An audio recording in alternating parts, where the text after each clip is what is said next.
Shalom, selamat bertemu kembali melalui YouTube Kongregasi OSF Sibolga. Kami sampaikan salam sukacita dan damai sejahtera dari Tuhan kita Yesus Kristus kepada semua yang aktif mendengarkan renungan ini. Semoga kita selalu mengalami sukacita, bahagia, dan damai sejahtera. Mari kita awali renungan ini dengan berdoa. Dalam nama Bapa dan Putra dan Roh Kudus. Amin. Allah Bapa kami yang maha murah, Engkau menghendaki dunia ini Kau jadikan tempat kediaman semua orang yang menyenangkan. Kami mohon jadilah tuan rumah yang ramah bagi kami. Berikanlah perhatian serta kegembiraanmu kepada siapapun yang Kau undang. Demi Kristus pengantara kami. Amin. Sebab barang siapa meninggikan diri, ia akan direndahkan. Dan barang siapa merendahkan diri, ia akan ditinggikan. Saudara-saudari yang diberkati Tuhan, pada hari Minggu biasa ke-22 ini, Bunda Gereja Kudus merenungkan Injil Lukas bab 14, ayat 1 dan ayat 7 sampai ayat 14, yaitu tentang penyembuhan pada hari Sabat, dilanjutkan dengan tempat yang paling utama dan yang paling rendah. Siapa yang harus diundang? Injil yang kita renungkan hari ini menekankan pentingnya kerendahan hati. Yesus mengajarkan bahwa orang yang meninggikan diri akan direndahkan. Sedangkan orang yang merendahkan diri akan ditinggikan.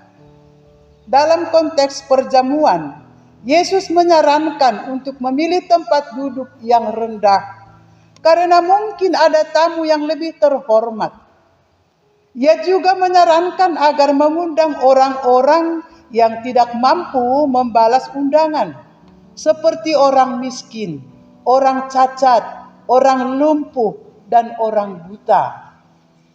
Saudara-saudari yang diberkati Tuhan, pesan utama dari Injil hari ini adalah agar kita selalu bersikap rendah hati dan mengutamakan orang lain, terutama mereka yang membutuhkan.